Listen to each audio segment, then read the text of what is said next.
Hi friends, welcome back to quiz and speech. ഇന്നത്തെ വീഡിയോയിൽ നമ്മൾ വായനാ ദിനവുമായി ബന്ധപ്പെട്ട് വായനാ ദിന ക്വിസ് മത്സരത്തിൽ ചോദിക്കാൻ സാധ്യതയുള്ള കുറച്ച് ഇമ്പോർട്ടൻറ്റ് ചോദ്യോത്തരങ്ങളാണ് നോക്കാൻ പോകുന്നത്.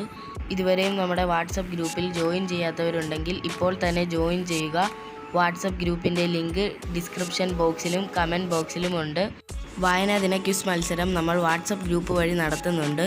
പങ്കെടുക്കാൻ താല്പര്യമുള്ള കുട്ടികൾ വാട്സപ്പ് ഗ്രൂപ്പിൽ ജോയിൻ ചെയ്യുക. ഇതുവരെയും നമ്മുടെ ചാനൽ സബ്സ്ക്രൈബ് ചെയ്യാത്തവരുണ്ടെങ്കിൽ ഇപ്പോൾ തന്നെ ചാനൽ സബ്സ്ക്രൈബ് ചെയ്യുക. ശക്തിയുടെ കവി എന്നറിയപ്പെടുന്നത് ആര്? ഇടശ്ശേരി ഗോവിന്ദൻ നായർ. PN പണിക്കർ അന്തരിച്ചത് എന്നാണ്? 1995 ജൂൺ 19. ലളിതാംബിക അന്തർജനം രചിച്ച ഏക നോവൽ? 1976 രചിച്ച അഗ്നിസാക്ഷി. മലയാളത്തിലെ ഏറ്റവും വലിയ സാഹിത്യ ചരിത്ര ഗ്രന്ഥം ഏതാണ്? കേരള സാഹിത്യ ചരിത്രം.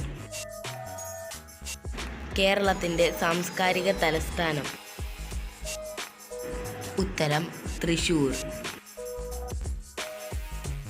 ലോകത്തിലെ പ്രാചീന സാഹിത്യം എന്നറിയപ്പെടുന്നത്? ഉത്തരം ഗ്രീക്ക് സാഹിത്യം. കേരള ഗ്രന്ഥശാല സംഘത്തിൻ്റെ മുഖപത്രം ഏതാണ്?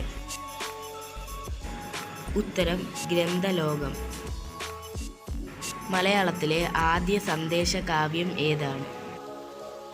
ഉണ്ണുനീലി സന്ദേശം. ഗ്രീക്ക് സാഹിത്യത്തിലെ ഇതിഹാസങ്ങൾ ഏതൊക്കെയാണ്? ഒഡീസി, ഇലിയഡ്.